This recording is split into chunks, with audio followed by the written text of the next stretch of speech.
I don't want to set the world on fire. Pardon, je voudrais juste revenir sur un concept un peu vague. L'argent. Est-ce que t'as bien conscience que ton compte en banque, c'est juste des chiffres sur un écran? Tu comprends bien qu'il y a personne à la fin du mois qui va à la banque pour mettre des pièces dans un petit coffre avec ton nom dessus. En gros, ton salaire, c'est un score. Donc en fait, tu travailles, tu donnes ta vie, on te donne des points, et t'es content. Je ne te juge pas. C'est n'importe quoi. Moi, quand je vais au distrib, j'ai des billets et même des pièces. Je m'explique. À partir du néolithique, les gens ont commencé à mettre en place le troc. En gros, quand tu voulais faire un barbecue, t'échangeais soit ton sac de grains, soit tes pointes de flèche contre un bout de viande. C'était concret. Et puis en 1600 avant Jésus-Christ, il y a quelqu'un qui a pensé à symboliser les sacs de grains par des coris. C'est des coquillages en fait. Parce qu'un sac de grains, c'est super chiant à travailler. T'as de la monnaie sur une étoile de mer? Tu te retrouvais avec des coquillages plein les poches, mais tu savais que ça correspondait à quelque chose de matériel. Et puis on a décidé que au lieu de correspondre à des trucs matériels, tes coquillages ils correspondraient à de l'or. Histoire d'être simple. Parce que l'or, c'est rare, on peut faire des pièces avec, et ça s'oxyde pas.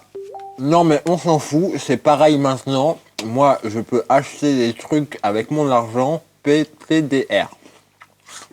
Tu n'as pas compris. Avant, on avait décidé que l'argent correspondait à une certaine quantité d'or. Et quand je dis on, je dis les Américains en 1946 à Bretton Woods. Et en 71, comme ça le saoulait de rendre l'or à ceux qui le réclamaient, le président Nixon a décidé que l'argent, ça correspondrait à rien.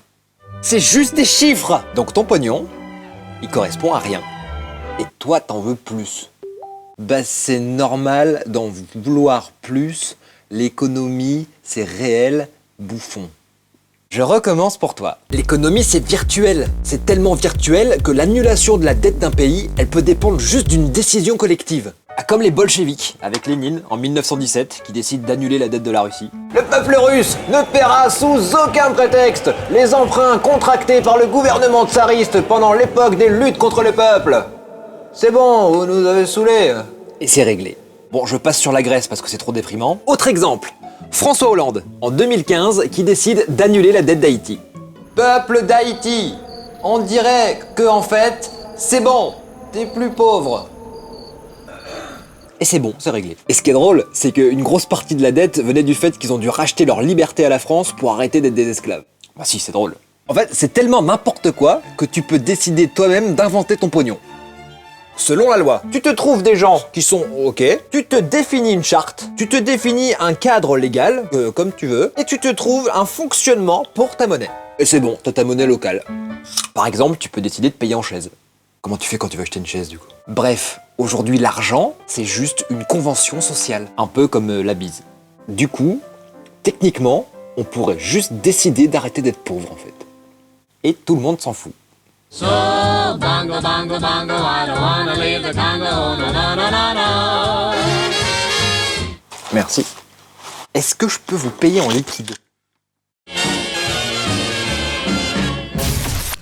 Allez, clique, car tu peux regarder un autre épisode ou t'abonner à la chaîne. Mais pour ça, il faut que tu cliques. Non, tu n'as pas cliqué. Allez, voilà, merci.